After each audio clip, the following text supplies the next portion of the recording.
Assalomu alaykum, hurmatli YouTube muxlislari. Kanalimizga xush kelibsizlar. Bugun 3-yanvar, ancha quyosh chiqib, kunlar ilib qoldi.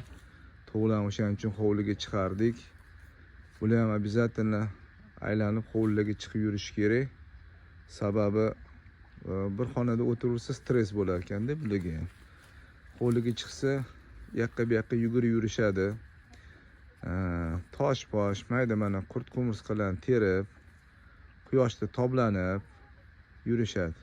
Ishqilib, tovular ham insonga o'xshagan bir mavjudotda, Allohning yaratgan mavjudoti.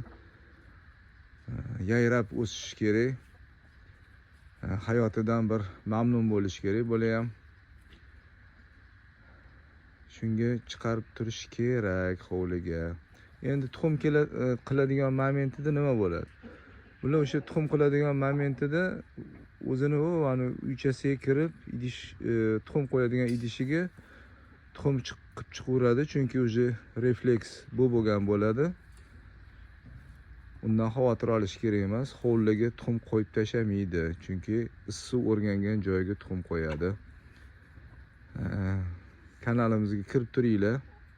Duo qilib qo'yasizlar degan umiddaman. Assalomu alaykum va rahmatullohi va barakatuh.